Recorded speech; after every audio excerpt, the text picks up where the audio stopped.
This past weekend, a student at Georgia Tech who was armed with a pocket knife was shot and killed in a standoff with the police. On social media, people once again said the cops really have to shoot. Where was the taser? There must be a better way. Maybe there is. The United Kingdom, a place with plenty of violent crime. But when cops here respond to emergency calls, it often looks something like this. The attacker gets a few swings in, they tase him, they tackle him, but nobody dies. So why the different approach? To learn more, I visited the city dubbed one of the most murderous places in the country, Birmingham, England, and embedded myself with Birmingham's finest. Hi, Jim. Nice to meet you. Matt, nice to meet you, Jim. We jumped into Matt's patrol car to go pick up our partner. Bad boys, bad boys.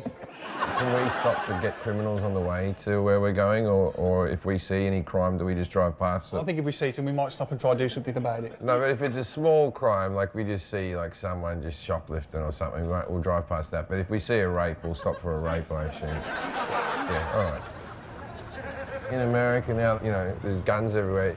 Do you have a gun? No gun, no taser. Casco and the equivalent of pepper spray. You have pepper spray and a stick? What's the biggest thing you've come up against with pepper spray and a stick?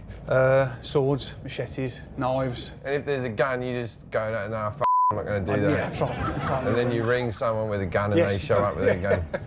Find someone with more guns. Guns aren't so prevalent over here. There's not so many of them. They're harder to get hold of. So it turns out Birmingham technically is the murder capital of the UK. But the number of homicides here last year? 13. Compare that to Birmingham, Alabama, a city 1/4 of the size with 104 homicides in 2016. After a briefing about my official duties and a quick tour of the facilities... This is if you just get drunk and you get locked up for the night, right? Yeah. I've been in one of those before.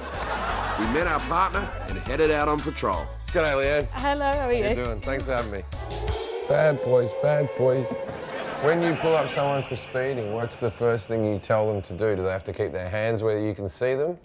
No, normally switch off the engine, ideally. You ask them to reach where their hands can't be seen? Yep. The first thing in America, please keep your hands on the wheel where I can see them. Please do not move them. And you're like, if you could just reach down below the steering wheel there, we'd really appreciate that. Run me a 4-Victor 1, please. Okay, we've got the siren on now. This is very exciting. I didn't think I'd get the little rush of blood as soon as you turned it on. How fast are we going? 60, I felt faster. So what are we going to now exactly? This is a guy who's running down the road throwing drugs after failing to stop his car. He's throwing drugs around? Yep. Where would he throw these drugs? Where would they be? On the road. You can confiscate those. We'll try and get them back, yeah. We'll try to get those. Right then, let's go and have a look what's going on. Probably not the best that he's running himself into a school that's still open. So where did he dump those drugs? I can help you with those if you want to find those.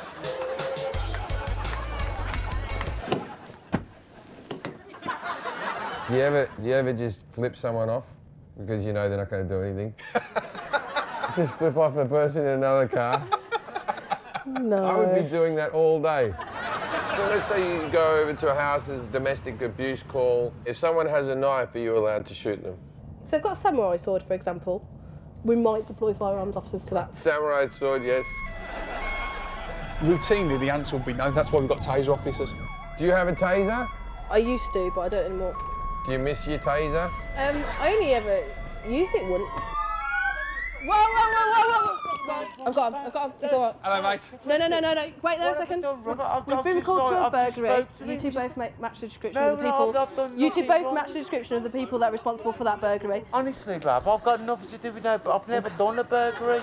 That's the call that we've got, so that's why we've stopped you, so that's all. All right. We'll get it sorted. We will get it sorted. When we rolled up, it looked like it was a fight, but those guys calmed down pretty quickly. One thing that I think British police are probably quite good at is talking, communicating. De-escalating, right? Yeah, massively. So I have to say, after riding with these guys all day, cops here seem less on edge than the cops in the US. And it's not that they're all better police officers. It's more like they're policing in a different world. And in a way, they are. Since 1980, 100 cops have been killed in the line of duty in the UK. In the US, That number is over 2,300. Do your wives or husbands, do they worry about you having this job? Not anymore. No. Yeah? No. Don't worry. 957 people were shot and killed in America in the last year by police officers. Most of it because the other person had a gun. Yeah. How many police shootings are there in Birmingham a year where you guys shoot a person? We can talk in decades. So one a year, one every couple of years? No, One every like 10 10 years-ish. One every 10 years. We very, very rarely fire a shot in anger. Right. Of course, maybe they rarely fire a shot because they rarely have shots fired at them. The UK has some of the toughest gun laws in the world, and with fewer guns on the street, cops don't have to police like every day could be their last.